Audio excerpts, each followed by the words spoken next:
Fala galera, então vamos lá. A gente vai falar sobre o conceito de Estado, beleza? Essa vai ser a nossa introdução para uma discussão que é sobre o Estado, basicamente. Então aqui é mais uma espécie de apanhadão para uma discussão para a gente entender sobre o que a gente está falando antes de entrar em outros autores específicos. Que autores são esses? A gente vai falar um pouquinho de Maquiavel, vai falar dos contratualistas, Hobbes, Rousseau, Locke, vai falar dos clássicos da sociologia, Marx, Durkheim, Weber, vai falar de autores mais contemporâneos, vai falar de autores brasileiros e como eles enxergam o Estado brasileiro, como, por exemplo, enfim, um foco que eu vou dar muito grande em cima de um cara chamado Florestan Fernandes. Então, esse é o nosso foco. A gente vai olhar sobre o conceito de Estado e vai buscar entender esse conceito de Estado, beleza? Estado. Estado com E maiúsculo, que é uma instituição social específica, não Estado com E minúsculo, que indica uma unidade da federação, como o Estado do Rio de Janeiro, o Estado de São Paulo. Então, esse Estado com E maiúsculo, instituição social específica. Uma instituição social, ela é durável no tempo, ela perdura por muito e muito tempo. Por exemplo, a questão da família é uma instituição social, o casamento é uma instituição social, as Forças Armadas é uma instituição social. Então, a instituição social é isso, perdura ao longo do tempo, beleza? Esse fenômeno social que está cristalizado e que vai se reproduzindo com o passar do tempo e que tem essa capacidade de orientar como as pessoas devem ou não devem se comportar, beleza? A família tem esse poder, no casamento isso está determinado também. Claro que as pessoas sempre podem romper, né, a expectativa criada, né? Nas Forças Armadas também. Então é isso, o Estado é essa instituição social. E essa instituição social é muito grande, ela tem várias implicâncias na nossa vida, na nossa rotina, no nosso cotidiano. Beleza? Ela inclusive determina o conteúdo que vai ser aplicado em sala de aula. O Estado, né, autoriza que uma escola funcione e pode proibir que uma outra escola funcione. Ela bota regras, né? Determina normas, determina regulamentos. Então o Estado tem esse poder. Aí vai para muito além do que a gente vê, né? De, por exemplo, a polícia, o professor da escola pública. Isso, enfim, a gente consegue ver os funcionários do Estado, mas o Estado ele opera na vida da gente de várias e várias e várias maneiras. Você deve estar vendo agora, nesse contexto de pandemia e tal, a questão lá da Anvisa, né, regulamentando o que pode e o que não pode ser utilizado, que medicamento pode ser utilizado. A própria, enfim, a questão da CPI, que é o Estado está operando ali também, né, de fazer uma investigação, né, sobre esse processo, né, de como os governos, né, operaram, né, de como os governos se comportaram nesse processo de pandemia, se eles têm responsabilidade ou não pela essa quantidade absurda de mortes. Então isso tudo são coisas que o Estado faz, beleza? O Estado é muito grande, o Estado está na vida da gente de várias e várias formas diferentes. Então o Estado está no rótulo dos produtos, por exemplo, né, dizendo como tem que ser, como não pode ser, está na taxa de juros, está na emissão de moedas. Então, enfim, o Estado está extremamente presente na nossa vida, direta e indiretamente. Então, no final eu vou trazer mais exemplos para a gente refletir. Beleza? Mas aqui eu queria que a gente tivesse uma concepção um pouquinho mais conceitual do que seria esse Estado, o que seria essa instituição social. Como instituição social, a gente tem que ter em mente, estou olhando aqui para baixo às vezes porque eu tenho algumas anotações, né? Como instituição social, a gente tem que ter em mente que ela nem sempre existiu, beleza? Ela é uma construção social. Pega os exemplos que eu dei antes. Nem sempre existiu Forças Armadas, nem sempre existiu essa forma de casamento. Nem sempre existiu casamento, muito menos essa forma de casamento que a gente tem na nossa sociedade. A organização familiar também, ela varia e nem sempre existiu, também é uma construção social. O Estado é a mesma coisa. A própria religião, que é uma instituição social também, nem sempre existiu. Também é uma construção social. Então vamos lá, então a gente tem essas construções sociais, enfim, né? Porque é uma construção social que não vai ter uma implicação significativa na vida da gente. Vamos ter isso em mente. Mas é uma construção social e, como toda construção social, existe um esforço muito grande das pessoas, enfim, né, de muitos teóricos, de buscar entender um pouco da origem dessa construção social. Mesma coisa no Estado também. Vai ter um esforço muito grande das pessoas, a gente vai ver isso muito lá quando for falar dos contratualistas, de refletir sobre como surge essa instituição social chamada Estado, né? Ou seja, da gênese, do começo dessa instituição social chamada Estado, né? Claro que muitos aspectos, claro que o desenvolvimento da história, por exemplo, a gente compreender certas civilizações, ajuda a gente a entender um pouco também dessa gênese, né, desse começo. Muita gente vai fazer esse esforço é muitas vezes mais especulativo, né? Mas é claro que com o avanço da história, né, com o avanço do conhecimento que se tem sobre as antigas civilizações, sobre como elas se organizavam, né, também com estudos de antropólogos, isso vai ajudando as pessoas a criarem um entendimento melhor sobre esse surgimento do Estado, né? Aqui a gente vai focar muito num determinado aspecto, né? Quando eu falo de civilizações antigas, estou falando de Egito, de Grécia, Roma. Roma vai ser chamada até de cidade-estado. Então tem algumas complicações que vão limitar a gente para chamar de Estado o que se tinha lá. Mas eram grandes civilizações com grande população, um ordenamento que se assemelhava enormemente com o que a gente entende de Estado, né? Em muitos casos, em outros que eu comparo, por exemplo, são civilizações que eu falei aqui que são bem diferentes entre si. Então é bom a gente ter em mente isso. Mas vamos buscar esse entendimento do que eu estou falando de Estado, de germe, de começo do Estado. É muito comum que se coloque nesse começo do Estado como uma concentração de poder. Uma concentração do poder, por exemplo, do poder de decisão. É como se existisse um grande grupo, uma grande comunidade, uma sociedade, enfim, ali, imagine, né, surgindo ali, e de repente um pequeno grupo começasse a ser delegado, né, a tomar as decisões de como aquelas pessoas deveriam se organizar, determinar como deveriam ser divididas as tarefas, o que cada um deveria fazer, o que cada grupo deveria fazer. Então essas delegações elas começam a ser passadas para aquele grupo seleto, para que eles tomassem decisões sobre a organização do coletivo, né? Então isso está muito no germe, né? No começo dessa ideia de Estado. Aqui eu já vou trazer que tem um atrito da forma como eu disse e de como a gente pode de fato entender a coisa. Eu disse o quê? Que é quando esse coletivo delega um grupo seleto para tomar as decisões sobre a organização daquele território. Isso vou falar de algumas hipóteses, né? O que a gente tem aqui esse coletivo delega. O que muita gente vai colocar que muitas vezes não é isso.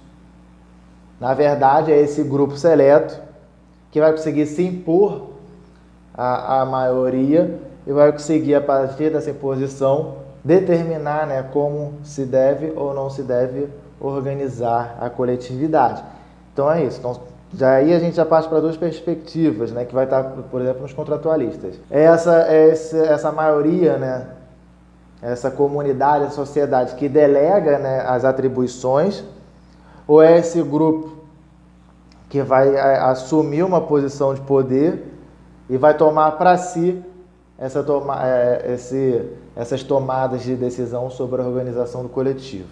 Beleza? Esse já é um primeiro ponto de disputa que existe aí, né? Então a gente vai ter isso, né? A formação, mas o germe da coisa, né? A essência da coisa, quer dizer, ela vai estar no aspecto no começo dessa formação do Estado é quando você tem a concentração da tomada de decisões num grupo seleto, num grupo ali que vai ser responsável, né, por determinar como vai ser a organização coletiva, né? É muito comum que se coloque isso. Claro, enfim, né, que tem vários outros aspectos. Tem a questão, por exemplo, militar, da questão de um grupo, né, minoritário, mas que militarmente é muito forte, consegue se impor e dessa forma consegue determinar o que deve ou não deve ser feito. Mas o pano de fundo ainda continua sendo essa tomada de decisão sobre a organização coletiva. Tem tem uma outra questão também, além da militar, que é a religiosa. Então você vai ter lá aqueles líderes religiosos que vão ter um poder extremamente grande, né? Principalmente de dizer o que deve e o que não deve ser feito. Então essas pessoas começam a concentrar poder. É bom ter em mente isso, né? Que o Estado, né, por muitos e muitos séculos e até hoje, ele esteve muito conectado à questão da religião. A ideia de Estado laico é recente. Então não é um vestígio de alguma coisa também, né? Porque a religião ela tem esse poder, né, de determinar como as pessoas devem se organizar, o que deve e o que não deve ser feito e assim por diante. E antigamente eram até os próprios líderes religiosos, né, que tinham que investir, né, o nobre, né, nesse poder de investir o nobre como representante de Deus na terra, o rei, né, como representante de Deus na terra. Então você tinha lá essa conexão do poder religioso com o poder do Estado, né? Vai ter alguns atritos lá no século XI, já tem uma, se vocês quiserem pesquisar, joga lá Querela das Investiduras, já tem um certo atrito de poder religioso e um poder não religioso, digamos assim, né? De uma nobreza que começa a questionar a forma como a igreja atua e vice-versa.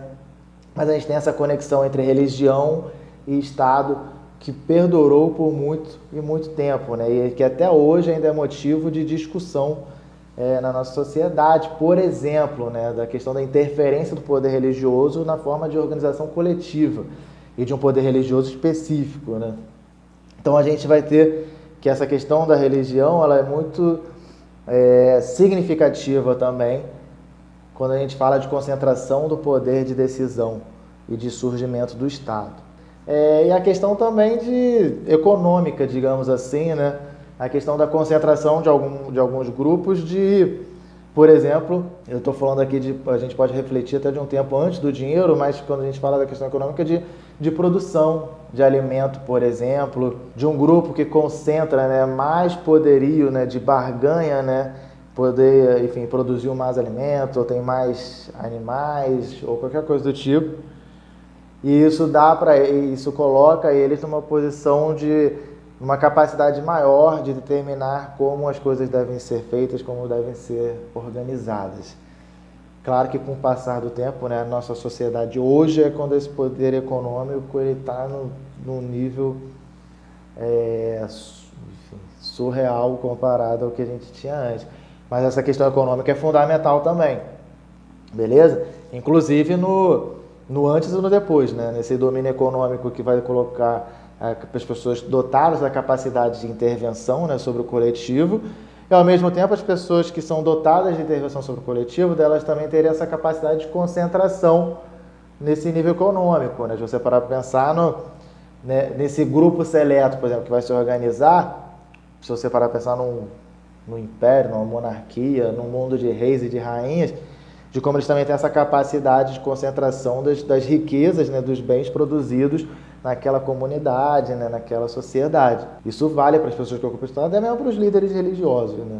Então a gente vai ter as pessoas que são dotadas dessa capacidade, né, de organização, e muitas vezes elas vão também ser dotadas de uma capacidade de concentração maior de riqueza do que as outras pessoas. Então a gente tem esses aspectos que estão muito conectados a essa origem do Estado, esse germe do Estado. Essa concentração de poder que coloca a organização social, ou seja, uma concentração de poder que traz em si um princípio ordenador da coletividade, e essa concentração de poder ela vai ficar nas mãos de um grupo seleto, um grupo determinado. Lembrando, né, esse grupo determinado são pessoas ali, né? Então é sempre interessante esse esforço, inclusive quando a gente falar de Estado hoje, é sempre interessante esse esforço de pensar quem são essas pessoas que estão operando dentro do Estado, quem são essas pessoas que dominam o Estado, quem são essas pessoas que têm essa capacidade, por estar dentro do Estado, de ordenar como deve ser organizada ou não a sociedade, que são dotadas desse maior poder, digamos assim. Então a gente tem essa perspectiva, é importante que se tenha essa perspectiva também sobre as pessoas que ocupam aquele lugar. Quem são aquelas pessoas? Tanto na nossa sociedade hoje, como você olhar para trás também. Falar, por exemplo, Revolução Francesa, Revolução Inglesa, falar de Apartheid na África do Sul, tudo isso, assim, é sempre interessante a gente olhar para o Estado, olhar para como ele está organizado, que são as pessoas que ocupam aquele Estado. Quais relações elas têm. Por exemplo, isso vai ser um esforço de reflexão muito grande. A sociologia, né, de matriz, por exemplo, marxista, ela vai dialogar muito com isso. Enfim, colocar o Estado como ocupado, né, pelos setores dominantes, pelos grupos dominantes, pelas classes dominantes ou por representantes dessas classes dominantes. Então é interessante, né, essa percepção, essa busca, né, de compreender quem são as pessoas que ocupam o Estado. Uma outra questão também que está lá no germe do Estado, né, para a gente poder refletir sobre essa origem, é a questão da delimitação de fronteiras. beleza? O Estado, ele é territorialmente determinado. Isso é interessante para a gente até refletir, né, de que a gente falou aqui de outras civilizações e tal, e que esse é um aspecto que em muitas outras, por exemplo, a cidade-estado de Roma, você tinha uma coisa da fronteira que não era exatamente tão bem determinada assim, beleza? E outros aspectos mais, como por exemplo as línguas faladas, não tinha uma uniformização, digamos assim, da língua falada ali. A Roma era um império, né, que vivia em constante expansão e foi assim por muito tempo, beleza? E o Estado, ele vai ter muito essa característica, né, de uma certa imposição, né? Vai delimitar sua fronteira, vai de certa forma impor uma língua, vai tentar de certa forma, principalmente, e aqui eu estou falando do Estado moderno, né, vai tentar uma certa uniformização da população que se encontra dentro daquela fronteira que foi determinada.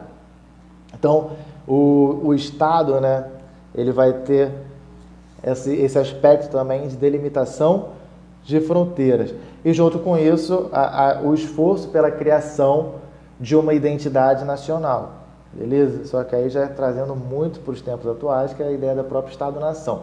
Então a gente delimita-se uma fronteira e tenta-se criar uma uniformização, né? E a escola serve muito, tem muito esse papel dentro das pessoas que estão dentro daquela fronteira. Daí surge a própria ideia de identidade nacional, coisa do tipo. Claro, gente, é bom ter em mente, nem sempre as identidades vão determinar as fronteiras. E isso muitas vezes gera conflito. Você tem, por exemplo, em África, uma série de conflitos, por quê? Porque foram fronteiras que foram determinadas por potências europeias, num processo de expansão imperialista. Então isso, enfim, imagina, tu chegar lá, tem um grupo identitário enorme, né? Eu vou lá e boto uma fronteira no meio, falo, ó, daqui para lá é um país, daqui para lá é outro. Isso é bom ter em mente. Nem sempre a determinação das fronteiras parte das identidades. Inclusive, é até mais comum que a determinação das fronteiras seja feita de cima para baixo, por pessoas que operavam o Estado ali e que vão entrar em conflito com outros, que vão fazer acordos, alianças, tratados.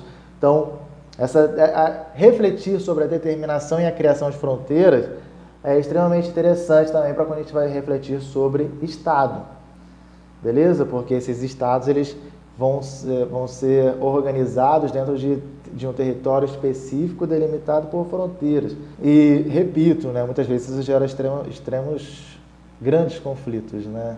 Por exemplo, eu posso determinar aqui no Brasil mesmo, eu boto uma fronteira e falo, isso aqui é Brasil, todo mundo aqui é brasileiro. Aí vira um grupo indígena, por exemplo, e fala assim, não, eu não sou brasileiro, eu sou Yanomami. Eu estou dentro dessa fronteira, mas eu não quero ser identidade nacional. Primeiro, eu sou Yanomami, eu tenho a minha língua, então a minha língua oficial não é nem o português, a minha língua oficial é a minha língua nativa, mas aí como é que fica? Você está dentro daquele território ali. Então aí tem várias discussões que estão aí, né? Se eu não me engano, a Bolívia, né, é um estado, se eu não me engano, chamado de multinacional por causa disso. É um reconhecimento desses grupos, né, indígenas, né, dessas sociedades indígenas, desses povos indígenas, né, que é a melhor forma de designar, povos indígenas, que é o reconhecimento deles enquanto um povo de fato. Então é um povo dentro de um estado, dentro de uma fronteira que foi determinada. Inclusive a gente pode pensar de como é que essa fronteira do Brasil foi determinada. O que tornou esse país enorme como o Brasil é uma coisa só. Uma coisa só com muitas aspas. Então eu estou falando isso, enfim, aqui. A gente pode entrar em cada problema desse e aprofundar demais. Mas aqui é só um apanhadão que a gente está fazendo. Então acho que a gente já falou, ó, existe o Estado é uma construção social, beleza? Na gênese dele a gente tem a questão da concentração do poder de decisão, que é essa questão do poder, que a gente vai chamar mais tarde de um poder político de fato. Mas isso também tem relação com a concentração de poder que está ligado ao militarismo, com a concentração de poder que está ligado à religião, com a concentração de poder que está ligado ao acúmulo de riquezas, né? A questão econômica. Essa concentração vai delegar a um grupo seleto que ele tem esse poder de mando, né? Esse poder de tomada de decisão, esse poder ordenador de uma coletividade, beleza? Aí vem uma outra discussão. se esse poder é delegado pela coletividade, pela sociedade, ou se esse grupo seleto ele vai se impor sobre essa coletividade. E mais, né? Se existe aí uma via de mão dupla também, que também, enfim, a gente tem que trabalhar com todas essas possibilidades. Então, e a gente saiu disso para falar desse Estado formado, né, dentro do interior de uma fronteira. Então, os Estados eles também vão ter essa questão da delimitação territorial, da criação de uma fronteira. Isso é extremamente importante também. E junto com isso, a criação de uma identidade. Essa criação da identidade ela pode ser, inclusive, feita depois da criação da fronteira. Primeiro você cria uma fronteira e depois você começa, enfim, aquele grupo que passa a dominar o Estado ali começa a tentar impor uma construção de uma identidade nacional. Por que não isso? Entendeu? Isso até foi muito usual, inclusive. Então, não necessariamente a formação do Estado ela nasce da identidade das pessoas que pertencem àquele território. E isso vai ser motivo de uma série de conflitos que vão pipocar na história da humanidade e que estão aí estourando até os dias de hoje. Então, esses são alguns aspectos, né, sobre o Estado que eu estou trazendo, que acho que são importantes para a gente entender que instituição é essa que eu estou falando. Muitas vezes, claro, né, a sustentação de um Estado ela vai depender da legitimidade que as pessoas vão dar para ele. Das pessoas ali, daquela população, que legitimidade ela dá? Dela considerar aquela forma de organização como uma forma de organização ideal, ou às vezes nem ideal, né? Mas a melhor forma de organização possível, mas vai legitimar aquilo ali, vai legitimar o poder de um presidente, vai legitimar o poder do rei, vai falar, não, o cara é representante de Deus na terra, vai legitimar o poder daquela pessoa que está ocupando ali o Estado, vai legitimar o poder do oficial de justiça, legitimar o poder do policial, dos operadores do Estado, dos juízes. Ou seja, isso aí é tudo. Existe também esse jogo de legitimação, de tornar aquele poder ali, né, de legitimação sobre a própria existência do Estado e sobre a forma como aquele Estado opera. Beleza? Então a gente também tem esse ponto que é extremamente importante, inclusive para a estabilidade desse Estado. Para esse Estado, enfim, né, ele persiste, né, ele existe e persiste porque as pessoas legitimam esse poder que ele tem. Claro que nem todos vão legitimar, muitas pessoas vão entrar em conflito, por exemplo, vão buscar disputar o Estado que seja, ou então tentar desconstruir as coisas. E essa existência de conflitos, ela também é uma persistente, né? É algo que persiste junto com a própria existência do Estado. Então, essa legitimidade ela tem que existir para você poder manter uma certa estabilidade, mas nem todo mundo vai olhar aquilo e vai considerar aquilo legítimo, e isso vai ser uma fonte também de conflitos no interior desse próprio Estado. Aqui eu vou trazer alguns exemplos, né, de coisas que estão relacionadas com o Estado, né, de ações que estão relacionadas com o Estado. O Estado, ele é delegado por uma série de tarefas, né, delegado de delegar, né, de novo, entre aspas, né, ou a gente pode falar assim, não, o Estado toma para si uma série de tarefas, uma série de atividades. Então vamos lá. Primeiro, nessa própria legitimidade, né, tem um cara chamado, o sociólogo, né, Max Weber, que ele vai falar do Estado como o que tem o monopólio do uso legítimo da violência, uma das definições clássicas de Estado, né? Ou seja, é a concepção de que o Estado ele é o único que tem a legitimidade sobre o uso da violência. Aqui a gente pode pensar na violência em dois aspectos, né? Da violência feita dentro do território do Estado, né, dentro das fronteiras do Estado, da violência para a manutenção da ordem, que está muito ligada à guarda, à polícia, assim como a gente pode pensar no monopólio do uso da violência para a relação junto com outros Estados, que tem a ver com como o Exército opera. O Exército que é uma instituição de Estado, beleza? Então o Weber ele vai colocar essa definição como o Estado é o que detém o monopólio do uso legítimo da violência. Significa que só o Estado tem uso da violência num território determinado? Não. Mas a legitimidade está apenas com o Estado. Beleza? Tanto que os outros poderes paralelos, digamos assim, que operam com violência no interior do Estado, eles têm que ser coibidos, né? Têm que ser proibidos, têm que ser enfrentados. Como no caso aqui, a gente está falando de Rio de Janeiro, a gente tem lá o tráfico e a milícia, por exemplo, que operam muito em cima dessa órbita da violência e que cabe ao Estado não permitir que isso aconteça.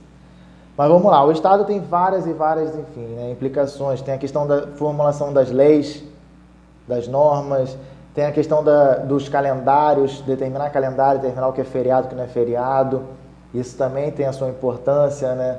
Isso mostra, inclusive, né, a formação religiosa que existe no país, né? O que é feriado e outros dias que para outras religiões são dias importantíssimos, mas que não são feriados.